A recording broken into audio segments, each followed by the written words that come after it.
Kalau yang bersyukur biasanya on the track. Tapi orang yang nggak bersyukur pasti keluar dari jalur. Dan kalau keluar dari jalur pasti akan diomelin banyak pihak. Kalau kita berjalan di one way, tiba-tiba kita ngelawan arus, diteriakin banyak orang. Sama halnya kita nggak diteriakin Pak keluar dari jalur dalam kehidupan. Tapi malaikat itu teriak, Allah pun akan mencatat. Dan bahkan makhluk pun pasti akan benci. Nah, sebab itulah selain kita bersyukur, kita pun harus berterima kasih. Terima kasih itu dalam bahasa Arab itu kalau kepada Allah namanya syukur, kalau kepada makhluk namanya syukron. Jadi jemaah yang dimuliakan Allah Subhanahu wa taala, makanya lihat sekarang ini ilmu semakin luar biasa Pak, canggih ilmu itu. Tapi keberkahan dicabut oleh Allah. Kenapa? Sama guru kurang hormat. Ya, sama guru kurang hormat. Kalau dulu itu sama guru itu wujud kehormatan itu belajar ngaji aja, ngepelin rumahnya, nimbain airnya, ya kan? Gurunya pun nggak mata duitan. Beda sama sekarang. Mari kita tanamkan dari orang-orang tua kita yang telah mengajarkan kita. Orang yang baik itu adalah orang yang ngasih nasihat. Nasihat yang seperti apa? Nasihat yang bisa mengantarkan kita selamat dunia dan akhirat. Kira-kira menurut Bapak Ibu yang mengantarkan nasihatnya untuk kita bisa kenal dengan Allah, kira-kira siapa? Ulama. Ulama dari mana tahunya? Hah? Dari Rasulullah. Makanya harus kita terima kasih pertama adalah Rasulullah. Gimana ungkapan terima kasihnya? Lisan kita bersolawat kepadanya. Innallaha wa malaikatahu yusholluna 'alan nabi ya ayyuhalladzina amanu shollu 'alaihi wa sallimu taslima. Itu perintah. Ayo orang-orang yang beriman. Makanya orang yang beriman bukan manusia, bukan ya ayyuhan nas. Tapi ya ayyuhalladzina amanu shollu, bersolawatlah kalian. Supaya kalian apa? Selamat. Wa sallimu taslima. Supaya selamat. Bersolawatnya kepada siapa? Kepada Nabi. Jadi ini harus ditanamkan juga dalam mindset kita. Karena ada orang yang berpikiran begini, Nabi lu kagak selamat. Kenapa? Buktinya minta didoain tuh sama umatnya. Beda sama Nabi saya sebagai juru selamat. Karena tanpa didoakan pun nggak ada pengikutnya Nabi, nggak ada masalah Pak. Karena Nabi tugasnya hanya menyampaikan risalah, bukan tugasnya untuk merubah. Apa dasarnya? Ayat Al-Quran. Fadzakir anta mudzakir lasta alaihi bimusaitir. Hai Muhammad, tugasmu hanya memberikan peringatan, tidak ada untuk merubah. Makanya kalau ada perubahan-perubahan, kita nggak bisa merubah Pak. Hanya seorang sendiri yang bisa merubah dengan izin Allah. Jadi kajian yang benar kalau ngikutin ayat Al-Quran surat Al-Alaq ayat 1-5 itu ada satu rujukannya. Dua, itu ada yang mau mencatat Pak, bukan ngedengerin doang. Kalau ngedengerin doang Pak, dijamin Pak, keluar dari masjid hilang semua. Makanya kenapa saya nulis buku ulama-ulama dulu, kalau nggak mengejawantahkan tuh ayat Al-Quran itu, maka saat ini kita nggak tahu ajaran Nabi kayak apa.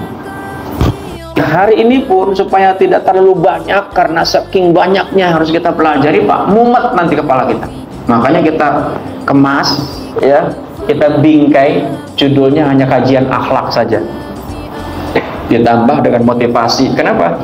Manusia ini kan seringkali drop Pak. Ketika berhadapan dengan masalah langsung down, ya, mau naiknya lagi susah banget. Apalagi udah minjem duit kemana-mana nggak dapat Pak, langsung down. Iya kan, coba langsung down Pak. Yang minjem-minjem gak paham, yang ya itu pada orang lagi kesusahan, yang minjemnya nggak melihat situasi, ya udah. Rasulullah dengan lisannya yang agung menyampaikan innama bu'istu liutammima ma solihal akhlak.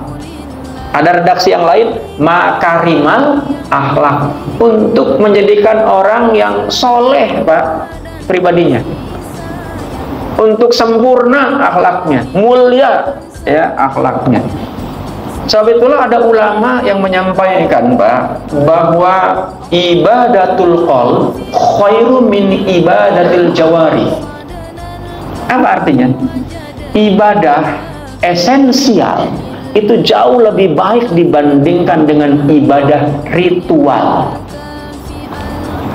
Kita ini banyak Pak terjebak dengan ibadah ritual, betul?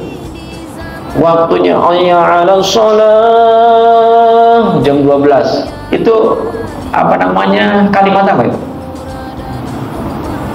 Hayya 'alas shalah, kalimat apa itu? Panggilan sholat, bergegas Pak. Bahkan ada yang belum azan udah ada di sini.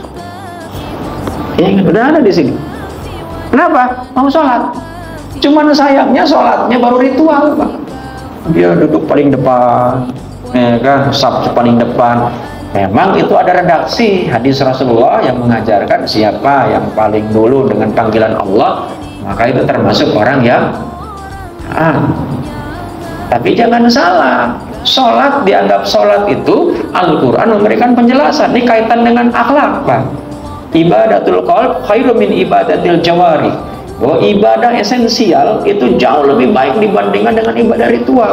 Sholat itu Pak, gerakan-gerakan Pak. Anak TPA yang dididik dari kecil sampai dia SD mungkin jauh lebih hebat dibandingkan bapak yang baru insya. Betul kan? Yang baca makhrajnya aja terbata-bata. Tapi kenapa ibadah hanya diwajibkan bagi orang yang sudah akil balik? Kenapa? Karena dia harus tahu tentang esensi makna di balik itu semua. Nah, cuman sayangnya nggak pernah mau ngulik, nggak pernah mau menggali tentang esensi itu. Sehingga ya sudah, dari sejak insaf sampai saat ini, ya orang dianggap soleh ketika sudah sholat, ketika sudah haji, nggak peduli Pak, tetangganya dalam kondisi kelaparan, nggak peduli orang dalam kesusahan. Padahal Pak, ibadah itu justru yang terbaik adalah melahirkan bukan kesolehan personal, tapi melahirkan kesolehan sosial. Makanya sebutannya sosial. Bisa sial ente kalau hidup sendirian, karena nggak ada hidup yang mandiri Pak. Bank Mandiri aja gabungan, betul kan? Nah iya, itu yang BSI itu kan dari gabungan tuh Pak. Begitu ada yang coba pisah, tetap juga agak terganggu. Jadi jamaah yang dimuliakan Allah Subhanahu wa Ta'ala, jangan pernah kita menganggap oh saya mandiri. Nggak ada tuh manusia mandiri, nggak ada. Manusia ini adalah makhluk sosial yang nggak bisa sendiri Pak. Coba aja bapak punya istri tiba-tiba meninggal, kalau nggak oleng Pak. Waktu ada istrinya nggak dihormatin tuh istrinya. Begitu nggak ada, wah, dijamin bapak jangankan makan, pakaian pun saya yakin pada kusut itu. Ya kan? Nah sebab itulah kita ini nggak bisa Pak hidup sendiri. Maka Islam mengajarkan agar kita menjadi pribadi-pribadi yang soleh secara sosial. Makanya Rasulullah diutus oleh Allah, innama bu'istu liutammima makarimal akhlak. Dan bahkan Allah memuji kepada Rasulullah bukan karena ibadahnya Pak. Nggak ada di dalam Al-Quran disebutkan kamu hebat ibadahnya, nggak ada Pak. Tapi Rasulullah dipuji oleh Allah itu dengan keagungan akhlaknya. Nah kita kalau nggak mau nyontoh Nabi, mau nyontoh siapa? Mau nyontoh siapa? Bikin Nabi sendiri. Oh, itu dapat wahyunya di Gunung Salak, itu namanya Ahmad Musaddiq, ya kan? Yang ketika ditangkap ketemu sama malaikat Ruhul Kudus, namanya dia Aminuddin. Di samping itu ada Pokori Suet Pak. Nah, nabinya kekurangan ion Pak.